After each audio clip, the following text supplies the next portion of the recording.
Welcome to today's episode where we look at the history of the Karanga people and the Karanga dynasties or chiefs. Thank you so much for subscribing and joining, and most of all, for leaving invaluable feedback. In the modern day, Shona or Chishona is the most widely spoken language in Zimbabwe after English. It is also generally understood by most people living in parts of western Mozambique, northern South Africa, and eastern Botswana and southern Zambia. The Shona people are divided into several subgroups, each with its own dialect and cultural practices. The major subgroups include the Zezuru, Karanga, Manyika, Ndau, and Korekore. These subgroups emerged as a result of geographical separation, political organization, and cultural evolution over time. The Karanga today. The name Karanga is believed to derive from the term Kalanga, which refers to the people of the south. They are primarily found in the southern and central parts of Zimbabwe. The Karanga are found mainly in the Masvingo and Midlands provinces of Zimbabwe, particularly in many Karanga people live in Masvingo province, particularly in the districts Gutu and Bikita. Midlands province. Some Karanga people also live in the districts of Zvishavana, Mvuma, and Chirumhanzu. Other provinces, Karanga people can also be found in smaller numbers in other provinces, including Harare, Mashonaland East, and Mashonaland West. Today, the Karanga remain one of the largest and most culturally significant groups in Zimbabwe. The Karanga language, a major dialect of Shona, is widely spoken and has influenced Zimbabwean culture, music, and traditions. The Karanga are also known for their rich oral traditions, proverbs, and spiritual practices, which include ancestral ceremonies to show respect and the rainmaking ceremony, Mukwerera. Chiefs continue to play an important role in traditional leadership and governance, maintaining cultural identity in modern Zimbabwe. The origins and early history. The Shona people, like many other Bantu-speaking groups in southern Africa, are descendants of Bantu groups that migrated from the Great Lakes region, modern-day Uganda, Tanzania, and Kenya, into southern Africa. This migration occurred over thousands of years, with Bantu groups settling in various parts of southern Africa, including present-day Zimbabwe, bringing with them their languages, agricultural practices, and cultural traditions. The Shona people are believed to have arrived in the Zimbabwean plateau by the early centuries of the first millennium CE, and their subgroups such as the Zezuru, Karanga, Manyika, Ndau, and Korekore emerged over time through a combination of migration, settlement, and cultural differentiation. In this video, I'm primarily focusing on the Karanga people. Where do we start?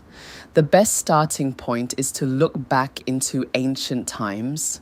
The Karanga people trace their roots to the Bantu migrations that took place across Africa between 2,000 and 1,000 years ago. The first point of settlement in Zimbabwe for the migrating Shona ancestors was likely the Mbire region in the Zambezi Valley. From there, they moved into central Zimbabwe, Guruswa, and eventually established Great Zimbabwe as their political and economic center. This expansion laid the foundation for the later Mutapa and Rozvi empires. By the 10th century, they had settled in present-day Zimbabwe, where they became known for their agriculture, iron, smelting, and cattle herding. Over time, the Karanga developed strong political structures that led to the rise of powerful dynasties. The most famous of these early dynasties was the Kingdom of Great Zimbabwe, believed to have been ruled by the Rozvi and Karanga clans. The kingdom's rulers, known as the Mambo, king, controlled vast territories and established trade routes that linked Zimbabwe to the Indian Ocean trade network. The Karanga are closely associated with the rise of the Kingdom of Great Zimbabwe, 11th to 15th centuries. The Karanga were the dominant group in the Great Zimbabwe civilization, which was a major center of trade, politics, and culture. After the decline of the Kingdom of Zimbabwe, the Karanga migrated to various parts of southern Zimbabwe, including the Masvingo and Midlands provinces. The Karanga established other states, such as the Rozvi Empire, 17th to 19th centuries, which became a powerful force in the region. Notable Karanga chiefs and leaders, Chief Mutapa and the Mutapa Empire, 15th to 17th centuries. Mutapa, also spelled Mwene Mutapa, or Mono Mutapa, was the title of the rulers of the powerful Mutapa Empire, which dominated the Zambezi Valley and parts of present-day Zimbabwe, Mozambique, and Zambia between the 15th and 17th centuries. The empire was one of the most significant African states before European colonization, known for its wealth, military strength, and advanced trade networks. Origins of the Mutapa Empire. The Mutapa Empire was founded around the mid-15th century by Nyatsimba Mutota, a ruler of the Karanga people who is considered the first Munhu Mutapa, king of Mutapa. According to oral traditions, Mutota migrated north from Great Zimbabwe in search of salt and fertile lands, eventually conquering the Tavara, Manika, and Tonga peoples. His conquests laid the foundation for a new empire, which would later become the Mutapa Kingdom. His son, Matope Nyanhewe Nebedza, expanded the empire further, controlling vast territories from Tete in Mozambique to parts of present-day Zambia and Botswana. The height of the Mutapa Empire. At its peak, the Mutapa Empire was one of the richest kingdoms in southern Africa. Its economy was based on gold mining. The empire controlled rich gold deposits which were traded with the Swahili city-states, Arabs and Portuguese. Agriculture. Farmers grew millet, sorghum and other crops, supporting a growing population. Trade. The empire had well-established trade links with the Indian Ocean coast, exchanging gold, ivory, and iron for cloth, beads, and luxury goods from Arabia and India. The Munhu Mutapa, king, was both a political and spiritual leader, ruling with the assistance of regional chiefs and spiritual advisors. The king's word was law, and he was believed to have divine authority, being associated with the ancestors and spirits. Portuguese influence and decline. By the 16th century, the Portuguese had begun expanding their presence in the Indian Ocean region, seeking control over African gold sources. They established trading posts and forts along the Mozambican coast and gradually attempted to influence and control the Mutapa rulers.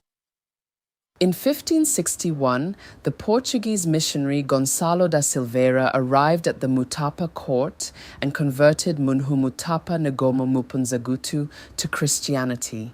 However, this led to internal conflict and the king was assassinated by his own advisors, who saw Christianity as a threat to their traditional religious power.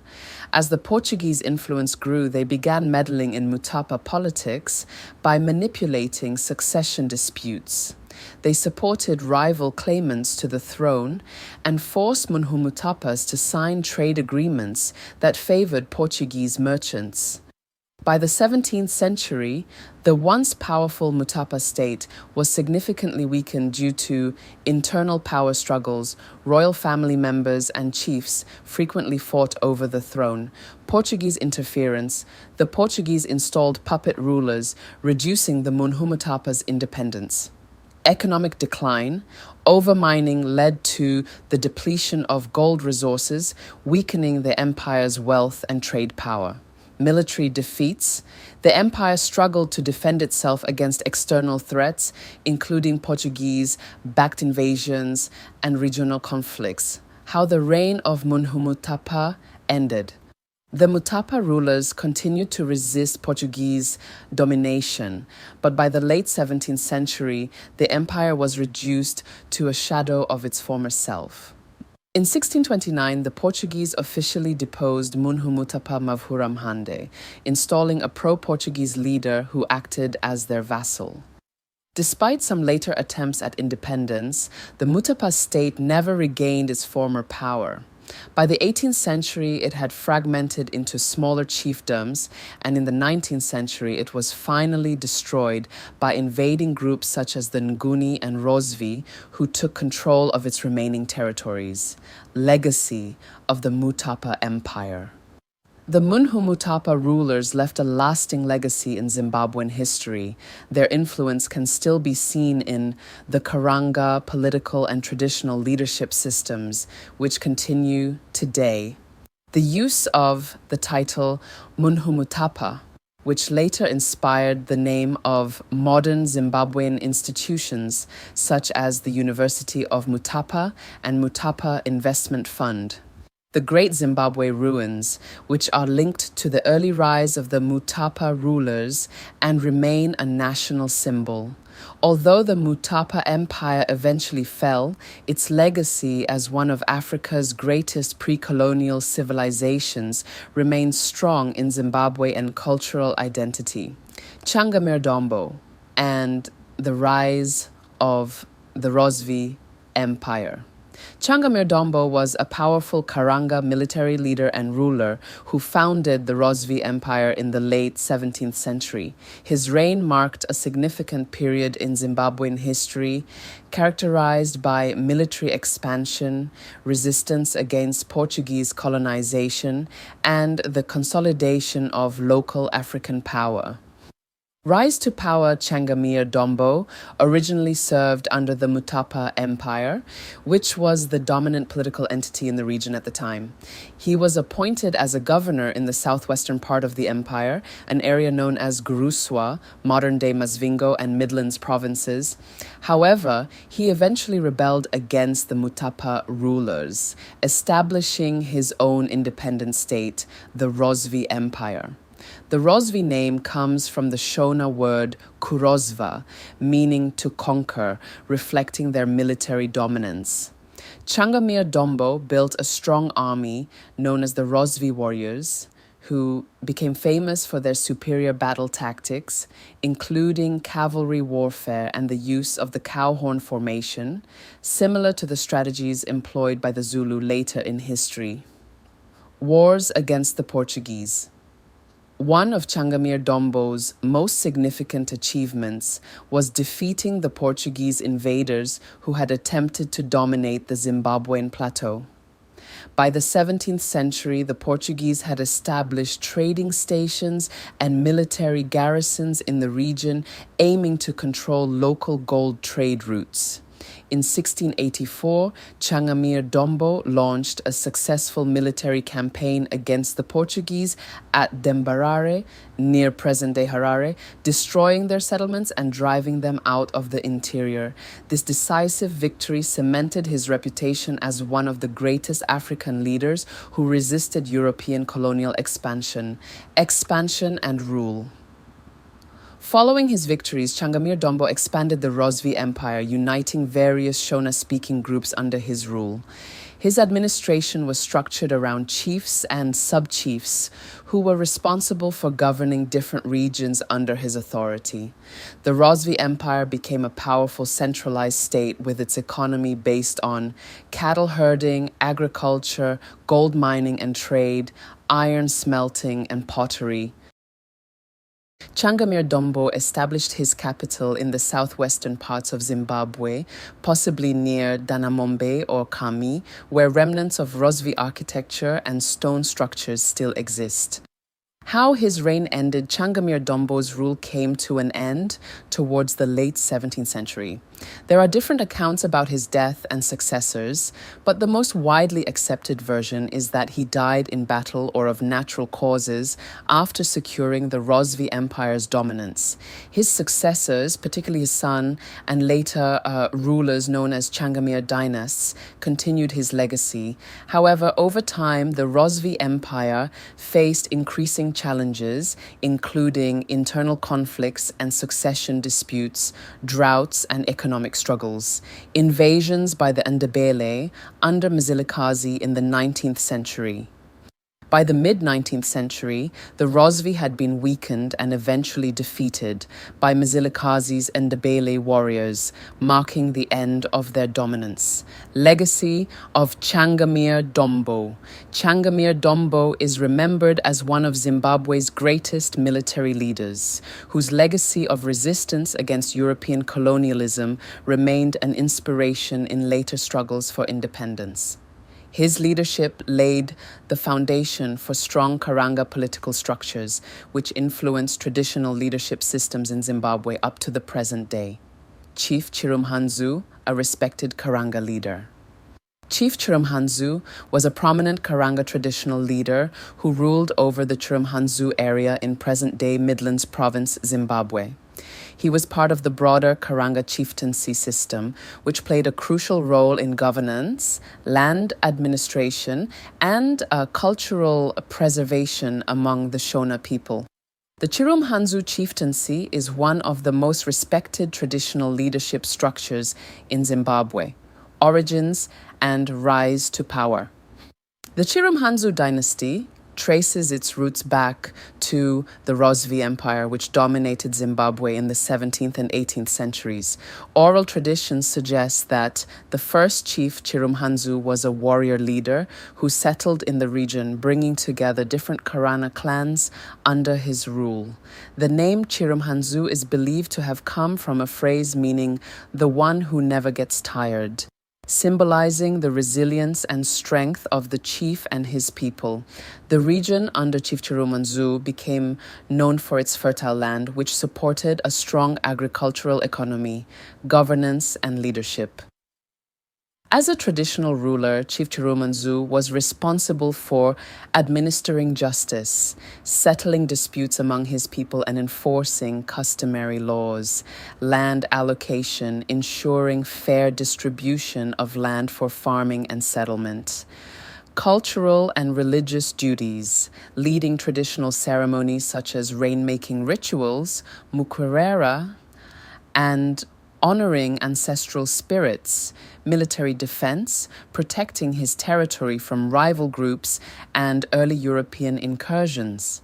The Chirumhanzu chieftaincy became well known for its political stability and strong leadership, which allowed the Karana people in the region to thrive. Colonial challenges and decline. With the arrival of British colonizers in the late 19th century, Chief Chirumhanzu, like many other Karana chiefs, faced challenges from the British South Africa Company, BSAC, led by Cecil Rhodes. The colonial government imposed taxes on African communities, leading to economic hardships, took control of fertile lands, forcing many Karanga people into native reserves, tribal trust lands, weakened traditional leadership by appointing government-friendly chiefs, reducing the power of independent rulers. During the First Chimurenga, 1896 to 1897, a major resistance movement against British rule, several Karanga chiefs fought against colonial forces. While there are no direct records of Chief Chirumhanzu leading an armed rebellion, his people likely played a role in resisting British domination. By the early 20th century, traditional chiefs like Chirumhanzu had lost much of their power as the British imposed a colonial administrative system. Chiefs were forced to serve under the new colonial government with limited authority compared to their pre-colonial rule. How Chief Chirumhanzu's reign ended. The original Chief Chirumhanzu is believed to have died in the late 19th or early 20th century, either from natural causes or due to conflicts with colonial forces. After his death, the Chirumhanzu chieftaincy continued under his successors, though with reduced autonomy under colonial rule. Legacy of Chief Chirumhanzu. Today, the Chirumhanzu chieftaincy still exists, and the title is passed down through generations. The current Chief Chirumhanzu plays a significant role in preserving Karanga traditions and custom, settling local disputes, advising government authorities on cultural matters. The Chirumhanzu name remains important in Zimbabwean history and politics. The region itself, Chirumhanzu district in Midlands province, continues to reflect the legacy of its traditional leader. Through traditional leadership structures, oral history, and cultural practices, the legacy of Chief Chirumhanzu lives on, symbolizing the resilience and strength of the Karanga people. Chief Chivi, a prominent Karanga leader, Chief Chivi was a significant Karanga ruler whose chieftaincy was established in Masvingo province, Zimbabwe. The Chivi chieftaincy is one of the oldest and most respected traditional leadership institutions among the Karanga people. The Chivi dynasty has been influential in local governance, land administration, and cultural preservation for centuries. Origins and rise of Chief Chivi. The first Chief Chivi is believed to have been a descendant of the Karanga dynasties that were linked to Great Zimbabwe and the Rozvi Empire. Oral history suggests that Chivi was a warrior leader who led his people to settle in present-day Masvingo, particularly in areas surrounding the Mvuma and Runda rivers. Chief Chivi established a strong kingdom based on agriculture. The fertile lands in the region allowed for successful farming of sorghum, millet, and maize. Cattle herding, livestock was a sign of wealth and power, and the Chivi people became known for their large cattle herds.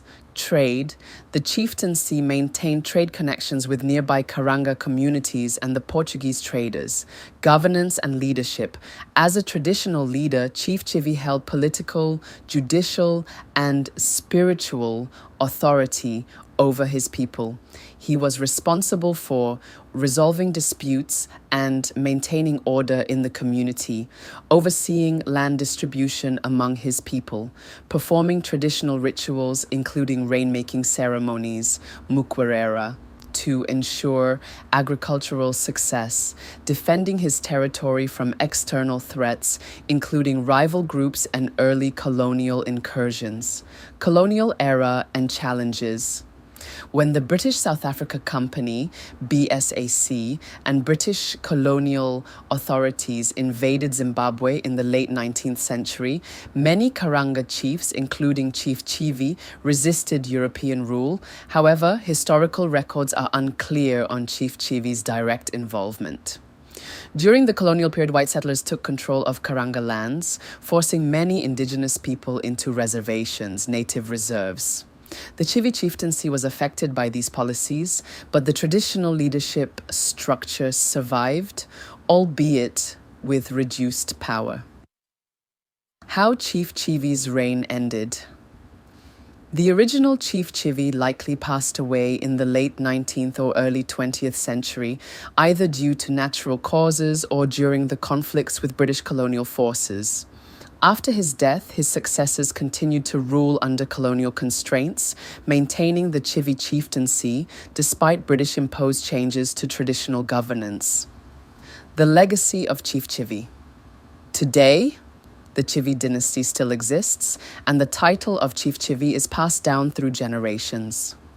The chieftaincy remains an important cultural and administrative institution in Masvingo province, with the current Chief Chivi playing a key role in local governance, land disputes, and the preservation of Karanga traditions. The influence of Chief Chivi and his descendants continues to be seen in modern Zimbabwe, where traditional leadership structures still coexist with the national government, ensuring the survival of Karanga heritage and customs. Chief Nhema. A well-known Karanga traditional leader, Chief Nhema was a significant traditional leader among the Karanga people of Zimbabwe, ruling over areas in present-day Midlands and Masvingo provinces. Like other Karanga chiefs, he played a crucial role in land administration, conflict resolution, and cultural preservation. The Nhema chieftaincy remains one of the most respected traditional leadership structures in Zimbabwe origins and rise to power. Chief Nhema's lineage is deeply rooted in the Karanga dynasties, which trace their origins to the Rozvi Empire and the earlier Great Zimbabwe civilization. Oral traditions suggest that the first Chief Nhema emerged as a powerful leader during the pre-colonial era, governing a large territory rich in agriculture, cattle herding, and trade. The name Nhema is said to have originated from the Karanga language, meaning black or dark, which may symbolize strength, mystery, or a powerful ancestral connection.